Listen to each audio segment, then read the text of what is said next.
Hi, everyone. Welcome to World of Women podcast through Zita's Healthy Beginnings. Today is October 18th, and I am really glad that we all are here to talk about tonight's topic, which was a continuation of what we discussed last week. I mentioned last week that this month is October, is the month of awareness month for breast cancer. And we did talk about, what that was all about. And I think to some extent, and we had a survivor who showed up and shared with us her own experience. And today we continue to talk about this important issue that has really done a lot of harm to women and few men. A disease that is curable, thank God, but also it takes a lot. And it can also be prevented in so many ways and be detected early, as science has proven that early detection of breast cancer or even ovarian cancer goes a long way to help in treatment intervention. And that is what I'm here today to talk about. Now, we know that breast cancer sign people use to remember that month is pink. And if you look at my head, you can see that I have on my head a pink color. And what that symbolizes is really the beauty women carry in their whole life, as they also bring life. They are the beauty of the world. And when they suffer, the whole world suffers. And this deadly and disease we're talking about, which is breast cancer, is the one disease that is very debilitating. And if not really discovered on time, might really impose a lot of challenges, both for the patient and for the healthcare providers. And we try to talk about it, raise awareness all the time, but particularly in the month of October is when that critical awareness is mainly encouraged. I know some people may not really understand or don't really have the time to take a moment to reflect on what it means to be a patient with breast cancer. But when people who are opportune to go to the hospitals, or those who have opportunity to really connect with individuals with breast cancer, they can testify that it's one of the diseases you don't even want to wish for your worst enemy.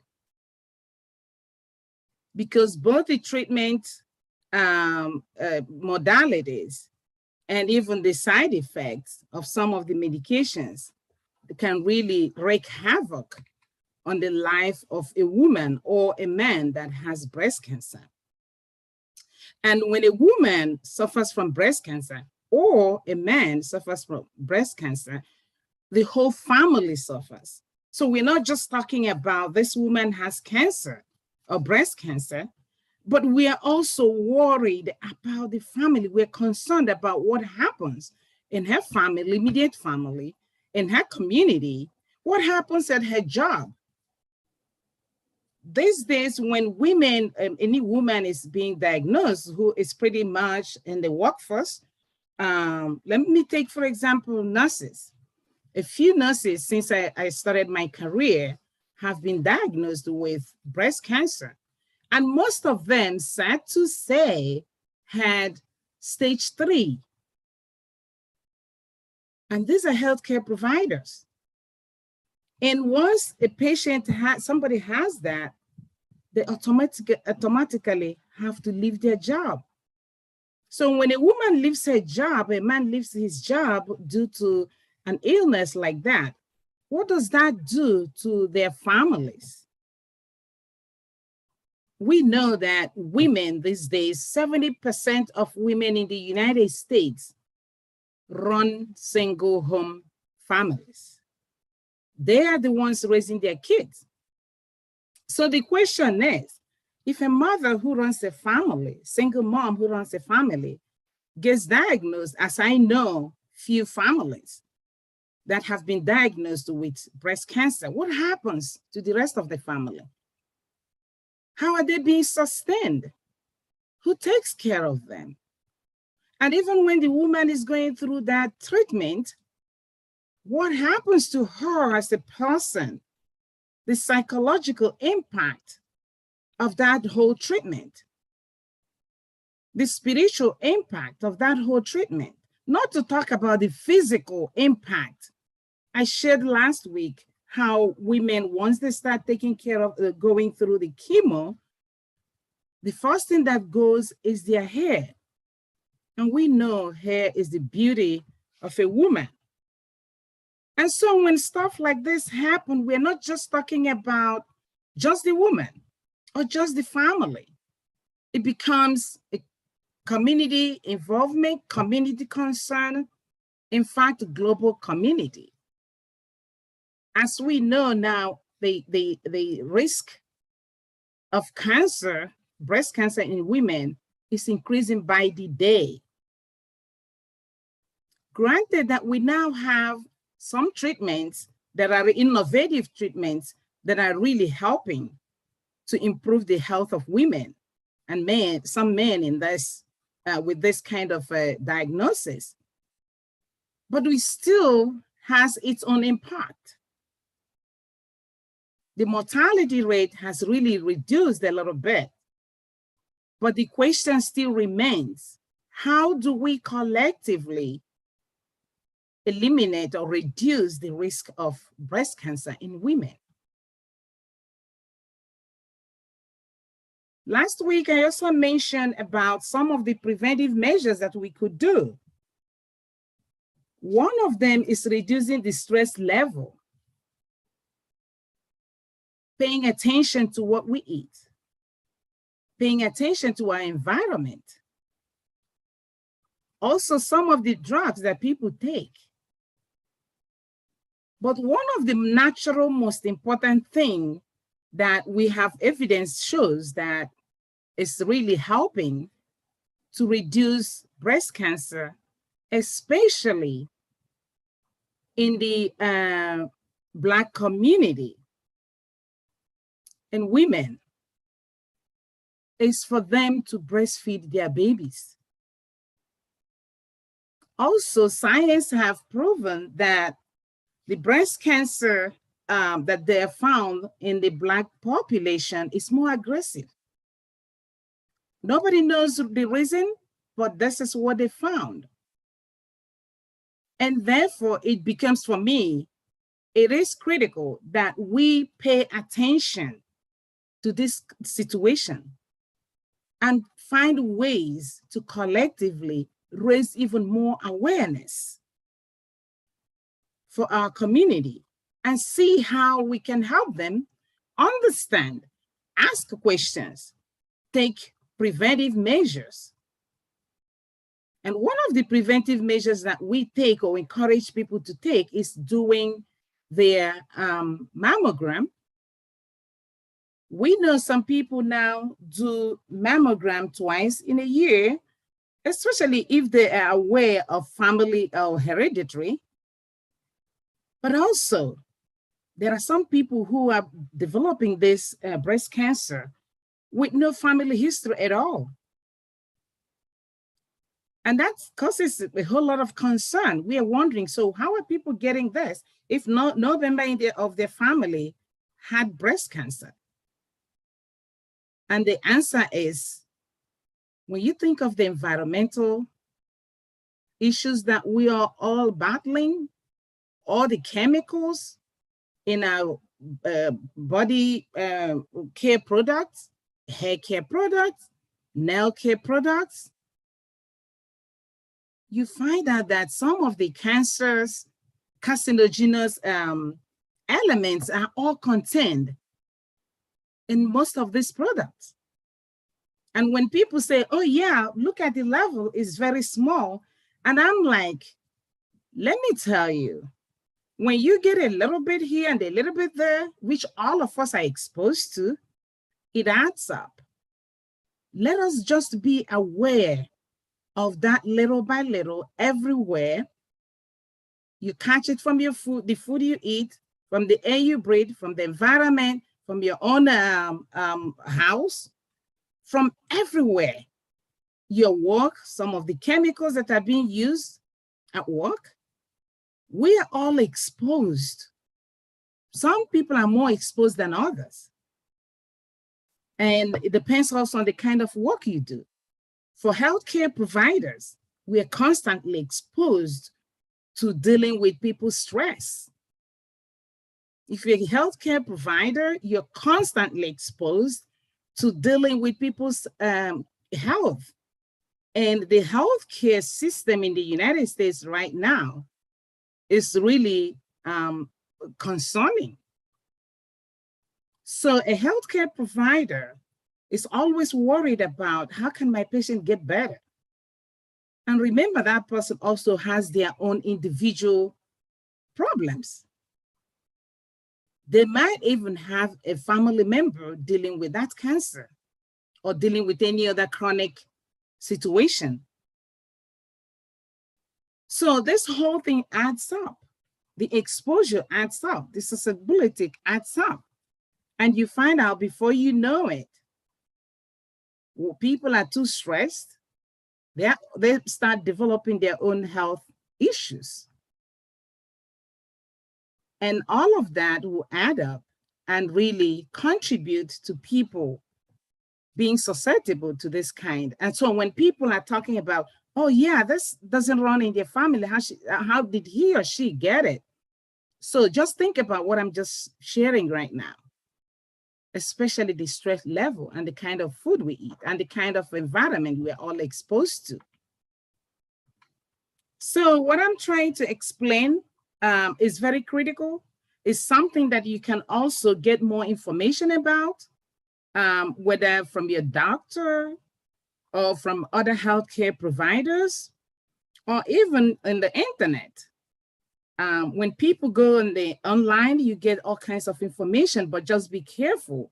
Whatever information you get regarding breast cancer, ovarian cancer, or any kind of cancer, please try to double check with your healthcare provider to really rule out all the other wrong information so that you can be guided on how to really prevent it, reduce the exposure, and how you can actually support someone dealing with breast cancer. I know some communities have kind of planned or have groups, breast cancer survival groups. They're here in the United States, they're elsewhere in the world too. So we encourage people to get into, get into these groups for support. Group support is very important to helping with either breast cancer, ovarian cancer, or any kind of chronic disease like diabetes. So we know that communally, people can bring ideas together, share ideas that is beneficial to individuals and groups of people and families. I also want to bring an important point that is also a concern when we talk about breast cancer. Here in the United States, we are all really opportune and fortunate to get access to health care for the most part, to kind of keep our regular annual check, or visit our doctors on a regular basis. to dictate some of these things and for our overall health. There are some places in the world where women have no access to healthcare, regular healthcare, not to talk about some of these preventive and primary care measures we're talking about. So my concern is, how do we reach out to groups like this, to women who are struggling? And most of them, by the time they're being diagnosed with breast cancer, is stage 4. I have seen women go through that, and few of them made it because it was really at the climax of that whole disease that they were diagnosed, and they had little or no hope. Purchasing or even going through the treatment, they could not afford it. And what happened? They were not able to make it. So the question is, how do we even reach out to people like this? How do we share this information? How do we support them? How do we encourage them to take care of themselves and take care of their families? When a woman is struggling with or going through even the treatment with breast cancer, what happens to her little ones? A lot of kids have been left not really taken care of as they should, because their mothers were not in the best form of health to take care of them due to their own illness.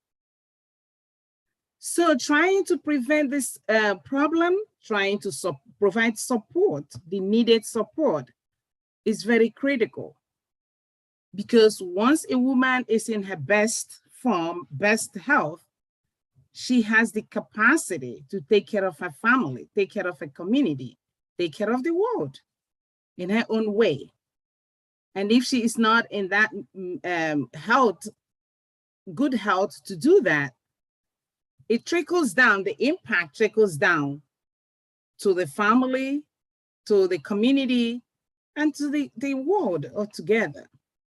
So today I am leaving this message and asking people to please continue to raise that awareness of the need for people to pay attention, especially women, to pay attention to their health, to take priority. Because if you cannot really take care of yourself, you're not going to take care of anybody.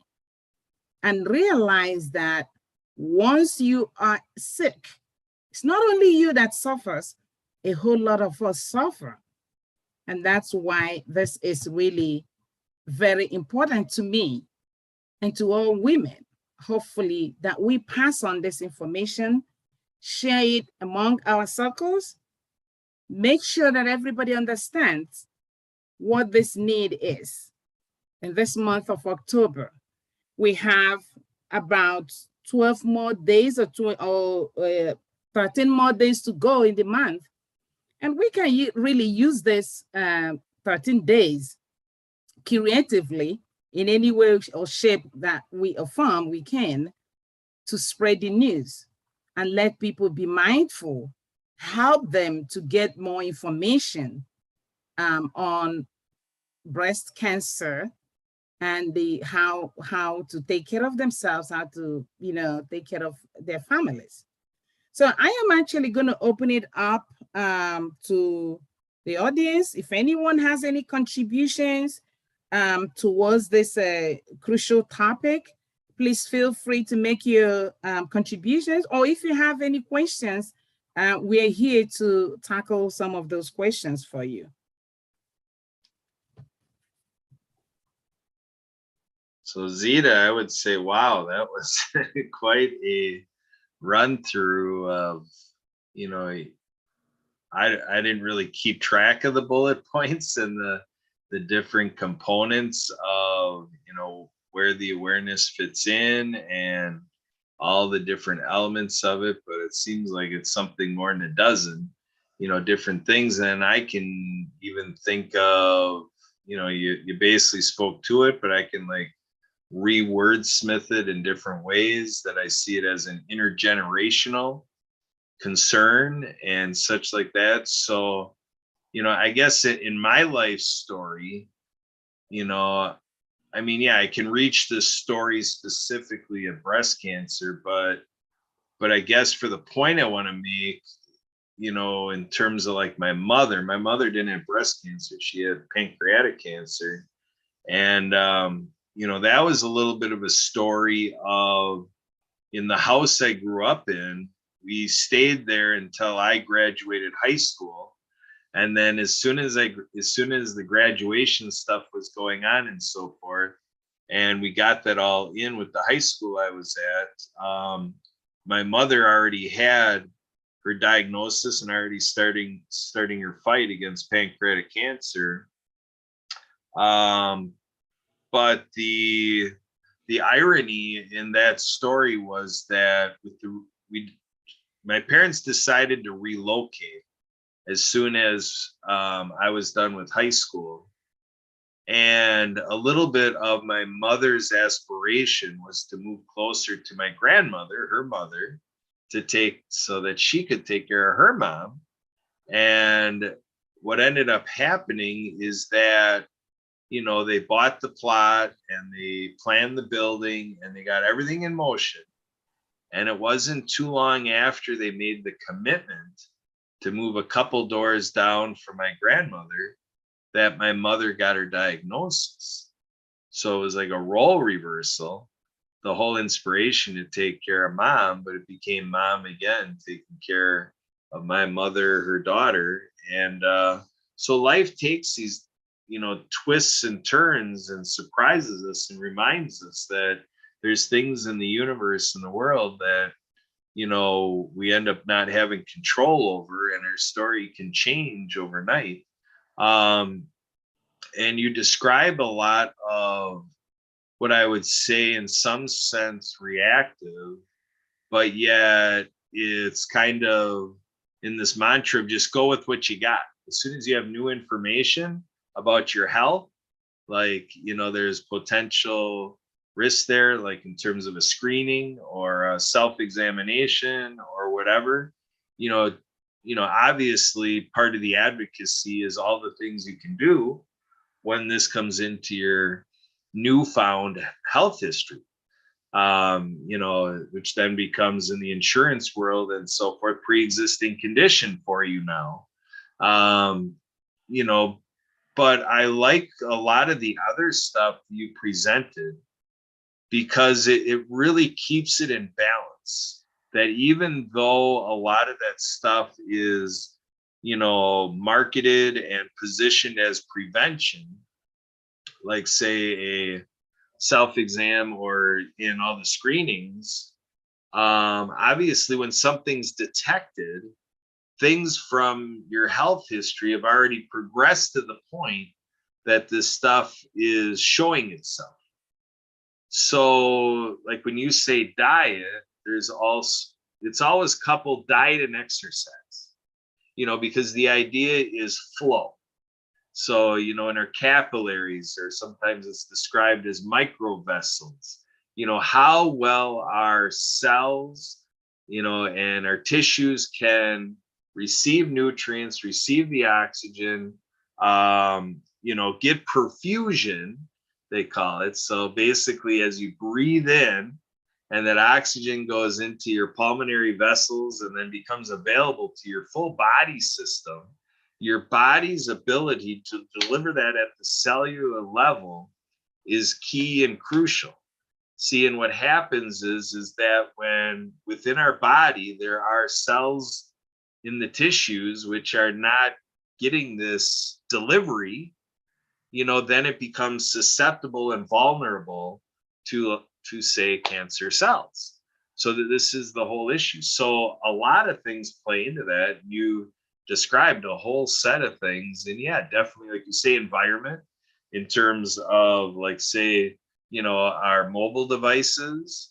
When I was at the University of Wisconsin-Madison in the engineering school, we took, I guess what I'll call, I don't remember what they really called it, but I'll call it a general engineering class.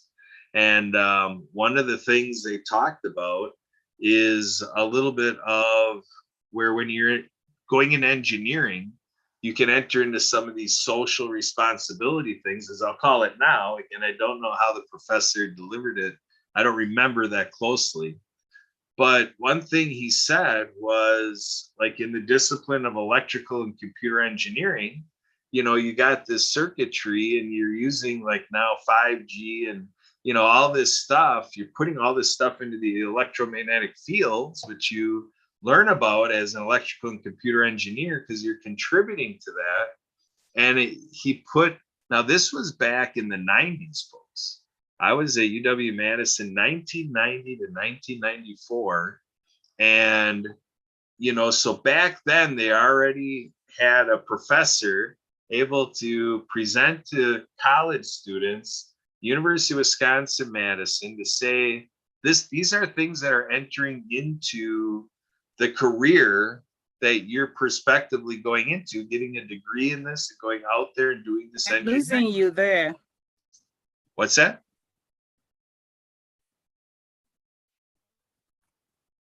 I'm sorry, what did you say, Zita? I said we were losing you there. I'm sorry. Yeah. Okay.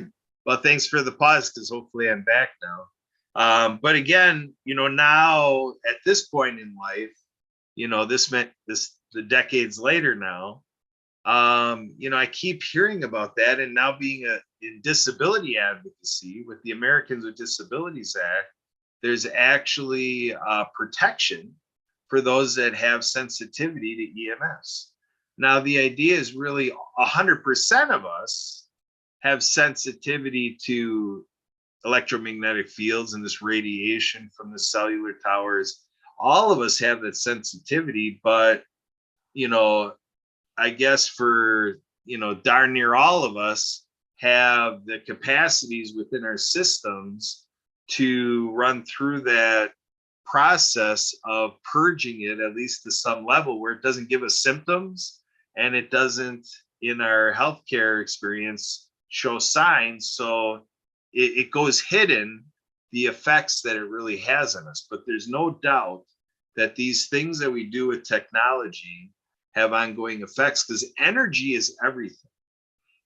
So basically, if you really get into it, quantum physics, which is kind of like, okay, now forget about that I just said quantum physics, but as soon as you say that term, it's an intimidating term, because it's getting down into such granular detail, and it's getting down into theories and stuff that 99.9% of us, we don't care to dive into that.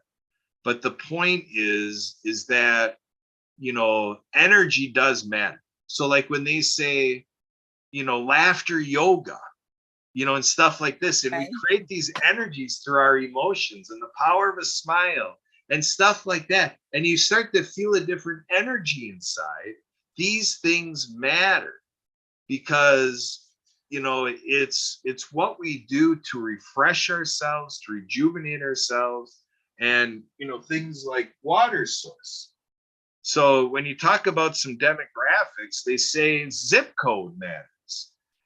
So what kind of water are we, making available in an area? Water source is huge because, a biological fact that doesn't get talked about very much is that, the body chemistry matters. So when you talk about alkaline versus basic, alkaline, that pH level.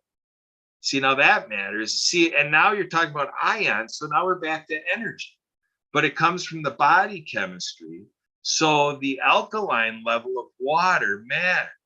The food we eat, the fruits, and, if there's pesticides in there, that acidity matters. Because if we keep pumping all this acidity in us, our body starts to become a screening system, a filtering system.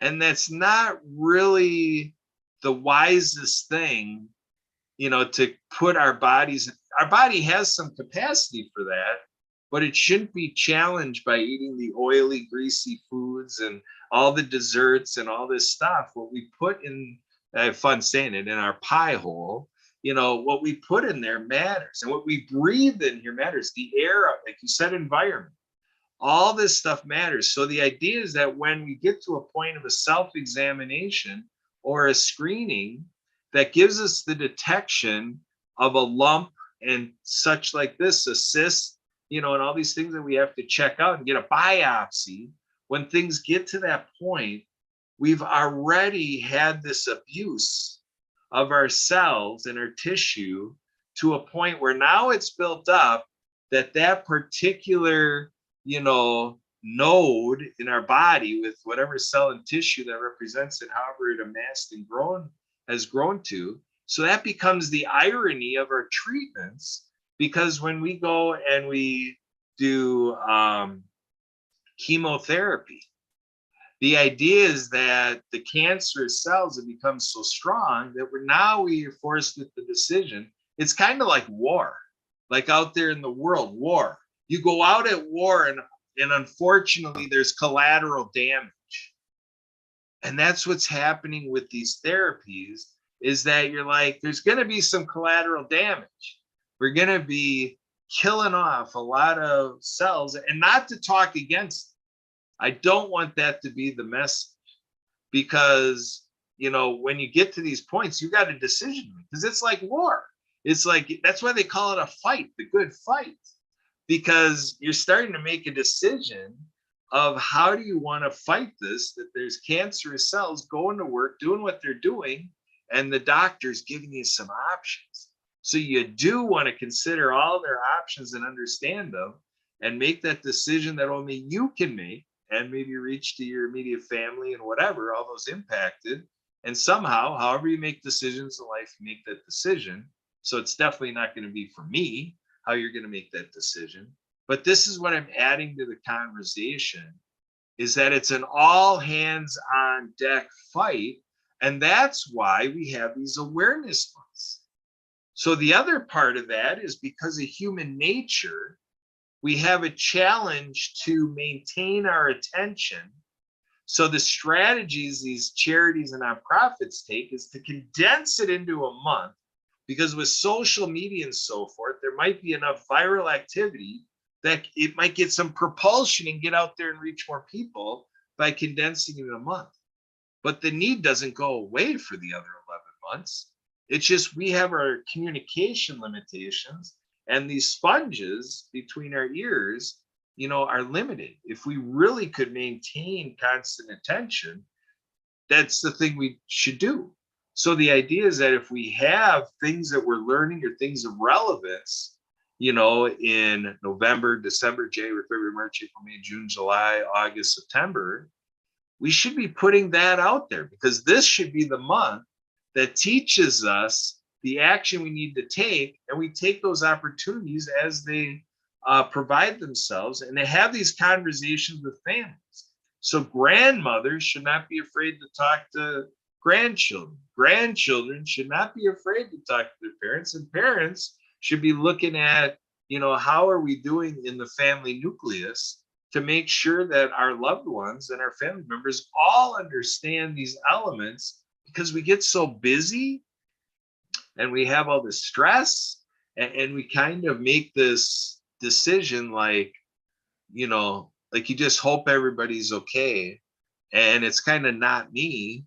But the idea and the feel of it, like in these survivor groups, it's not that these people sit there like, oh, I knew it was coming, I had the cancer markers, and I really didn't take good care of myself, and all this. No, there might be an individual or people, and not that that's an issue, but the idea is that, again, I guess my bottom line point is it's an all hands on deck effort.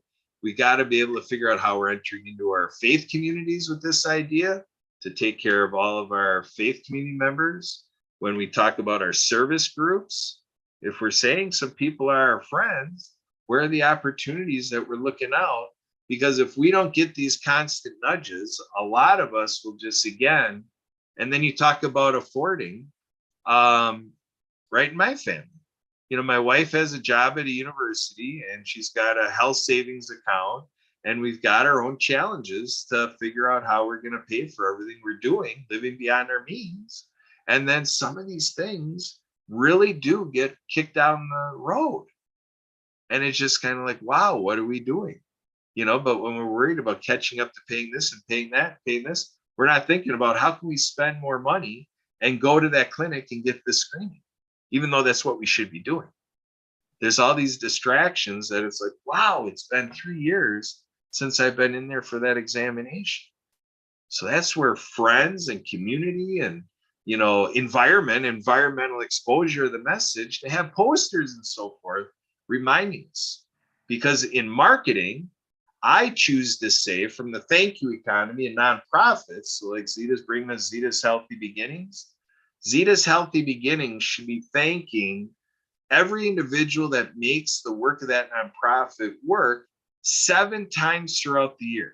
So in 2023, Zita should be looking at how can everybody be thanked 7 times in different ways. Maybe it's a group broadcast, like, hey, we're thanking everybody. But that's kind of a little concept, the thank you economy. And I treat marketing the same way. We have to ask ourselves, how are we getting their attention? How are we getting their interest? How are they going to be desiring to do what Zita was just all talking about? And then to take action. That's 4 steps they have to get through. So I use the power of 7 again. And to say, if we're really going to lead an individual to what we're talking about, we should be thinking about how are they being introduced and reminded 7 times over, because that's where we might and hopefully have predictable success, that they're going to have that highly informed decision. And then when people are highly informed, it's all we can do. And then it's up to them. But I pose, if we don't have 7 ways, which our families and our communities, our educational system, our government, our civic activities, in our job sites, do we have this in our job sites to say, hey, we want to take care of our team? We don't want to be hearing like, Phyllis has, breast cancer, or if that's the case, but there's some things like she didn't do a self-examination. This thing went way further than it did, or she didn't get a screening and it went way further and she's in this advanced stage where maybe that could have been prevented. And that's where this stuff is prevention, and all the fun things we do as athletes. And there's so many opportunities that we don't take. And that's what this awareness is all about, is what's it going to take, myself included. These conversations are good for me. As much as I can get on my soapbox and talk to it, I'm avoiding it as much as the other person. And so this is where we're all in it together. And that's what it's about. Does that sound about right, Zita? Yeah, absolutely. Absolutely. Thank you so much for that. You really articulated it very, very well for us. And when you mentioned about screening needs, I know some women who cannot actually, some of them don't have health insurance, not to talk of, doing what we're talking about, doing your annual check.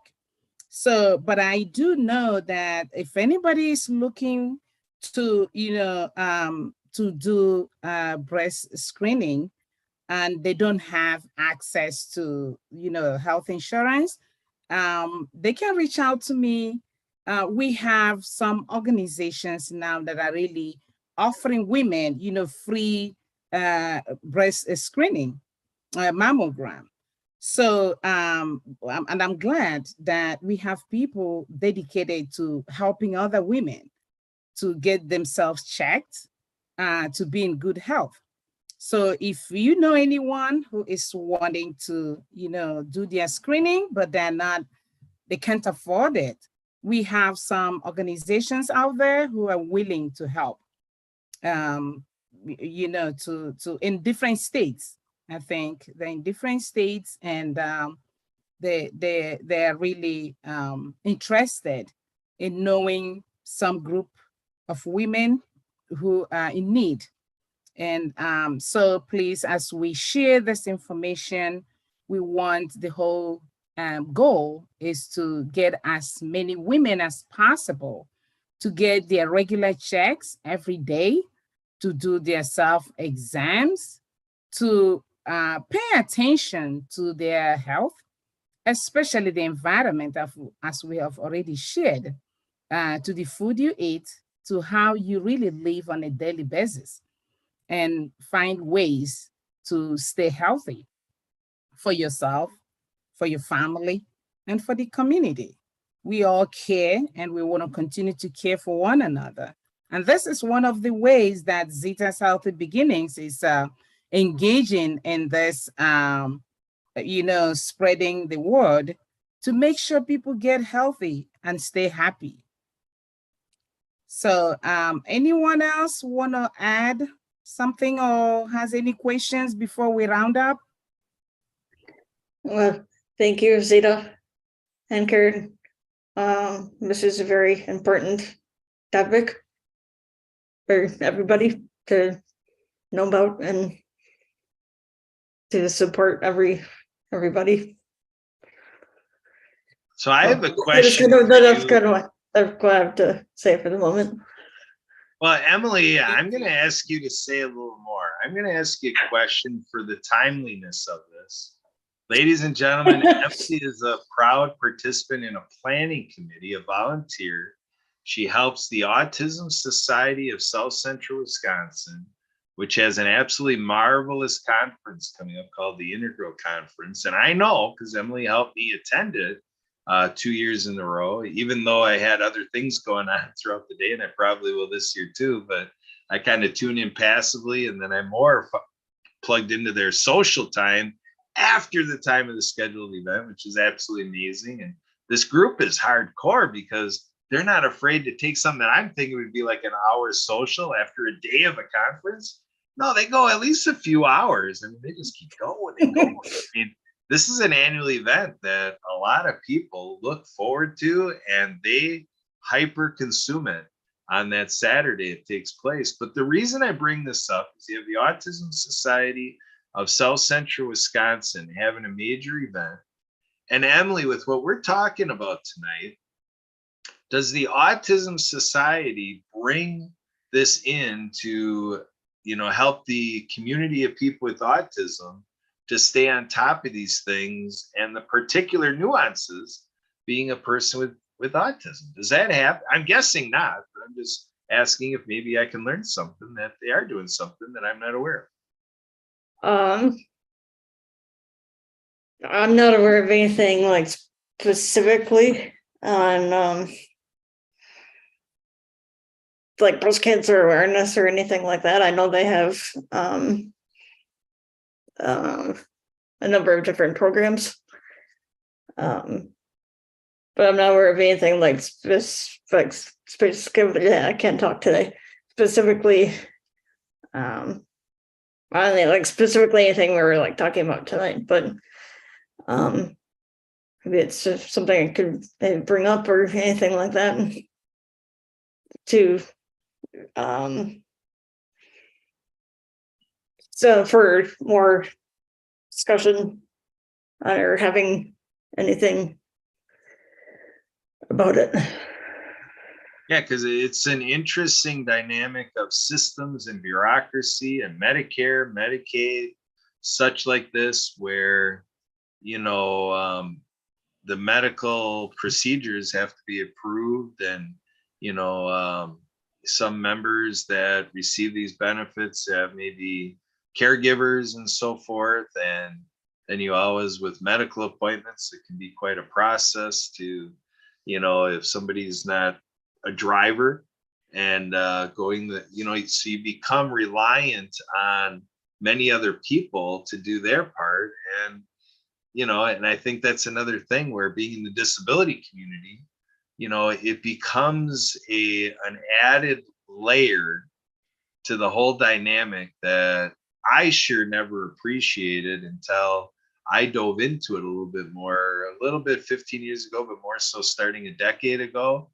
And I actually served as vice chair of the Wisconsin Council on Physical Disabilities, but I got some insight through the Governor's Committee for People with Disabilities. And, it is quite amazing. A lot of the things we take for granted, maybe being outside of the disability community, that when you look at that, little bubble of people that are Americans with disabilities or people around the world, talked about 2 billion people around the world, and then you add something like this, there's some logistical realities and some connections. I mean, there's a pathway to go from I want to take care of myself to I'm reliant on a doctor and I need this equipment to go do the screen. I need all this stuff to come together. You know, there's this life reality that, you know, you set out to do some planning and plans can fail. So you can get some discouragement. Like it's a whole lot of work. It's like, wow, to just do a simple thing. So it's something to think about, to be appreciative, you know, when you can just hop in a car and make your own arrangements and you're not relying on a care team and stuff like that for all these things to come into place.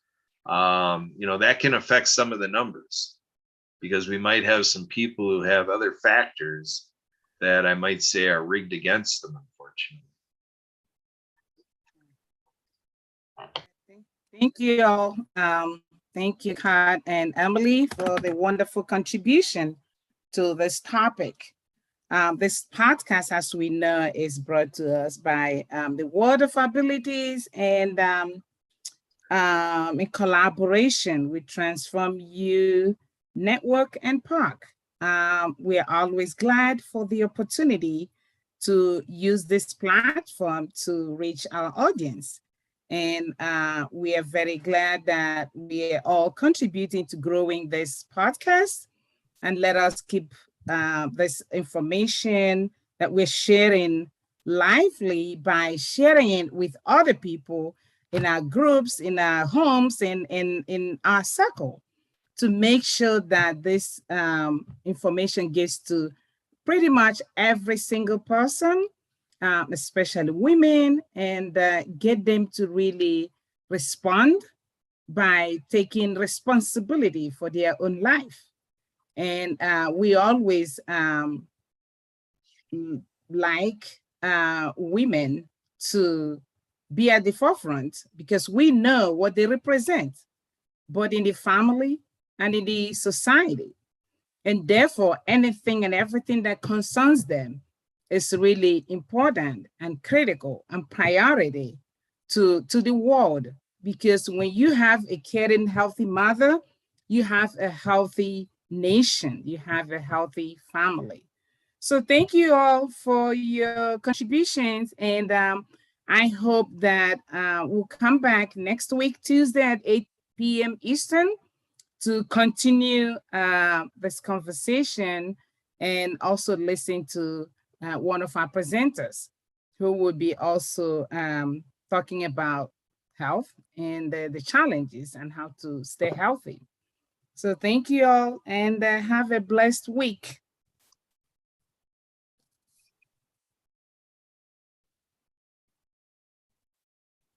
Thanks, everybody.